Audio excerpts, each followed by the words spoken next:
Base ay kwestiyon ng kampo ni Duterte ang pagkakaaresto sa kanya at ang jurisdiksyon ng ICC. Saksi, si Maki Pulido. Sa loob pa lang ng eroplanong sinakyan niya galing Hong Kong, may kausap na si dating Pangulong Rodrigo Duterte tungkol saan nila'y arrest warrant. A warrant of arrest. So, you will just have to kill me. Kung hindi ako papayag, kung kakampi ka dyan sa mga puti. We're just going through the process. Bago pa lumapag ang flight ni Duterte, lalo pang naghigpit ang seguridad sa NAIA at nagkalat ang mga pulis. Dumating sina PNP Chief Romel Marbil at CIDG Chief Police Major General Nicolas Torre, kasama ang kinatawan ng Interpol o International Criminal Police Organization. Bit-bit nila ang warrant of arrest mula sa International Criminal Court o ICC para sa kasong Crimes Against Humanity laban kay Duterte. Sa FB Live ni Alex Paul Monteagudo, dating National Intelligence Coordinating Agency Chief ni Duterte, nakuha ng nag-uusap sa labas ng boarding gate sina Torre at dating Executive Secretary Salvador Medialdea. Paglabas ng eroplano, kasama ni Duterte ang common law wife na si Hanilet, anak na si Kitty, pati sarili nilang mga security at mga dating gabinete. Nakunan sa Instagram Live ni Kitty ang diskusyon sa pagitan ni Duterte at Hanilet bago tumungo sa VIP area ng NAIA Terminal 3. Asa si Bingbong? Bong! Bong! Bong, halika Bong, tinan mo. Abusado kayo na sila. Abusado. Dili mo hindi dapat ato agianan. Ayaw Lahi ato lagi. agianan. Wala na yung mga... Ay, warrant. Wala lagi wala. Isinakay si Duterte sa coaster ng PNP sa labas ng NAIA kasama sina Hanilet, Kitty, mga abogado at mga dating cabinet secretary niya. Mula airport, nagtungo sila sa Villamor Air Base kung saan binasahan ng Miranda rights si Duterte. By virtue of the warrant of arrest issued by the ICC for crimes against humanity. Sir, you have the right to remain silent. You have the right for counsel of your choice. Anything you say may be used for and against you in a court of law. And I want to ask you, sir, if you understand these rights. Of course, coming from you, it's very clear.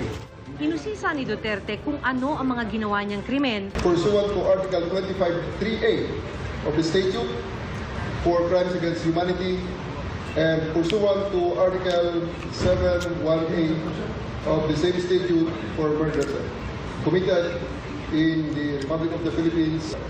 Must be murders, hindi lang isa. at kung bakit sa Villamor siya diniretso. Show to me now the legal basis for my being here.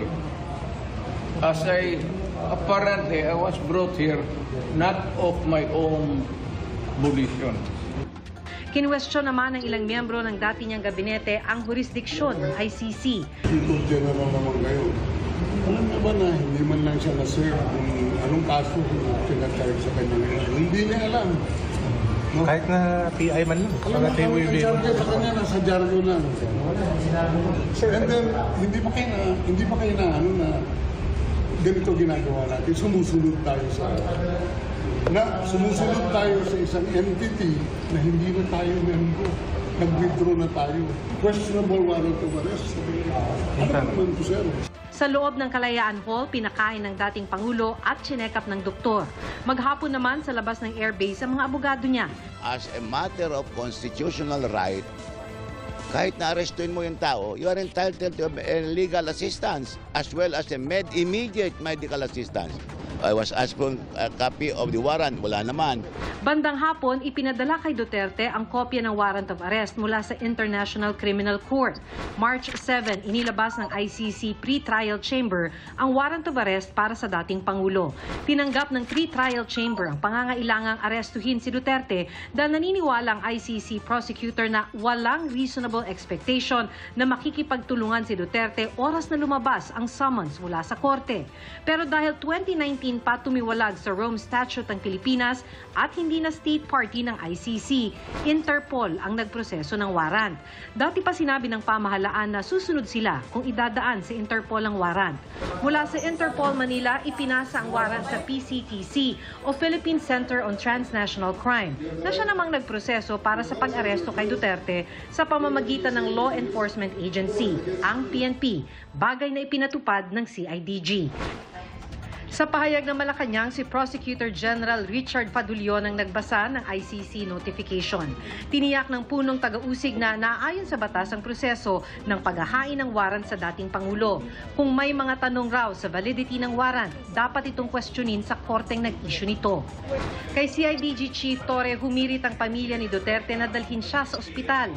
Ang gusto ni Torre sa Villamor Air Base na isagawa ang booking procedure. Pero gusto ng pamilya ni Duterte gawin ito sa ospital. Is that too much? Yes, sir, that's too much. 80 years old siya. Walang kaso. 80 years old siya. Sa isang punto, hinila pabalik ni Kitty ang kanyang inang si Hanilet.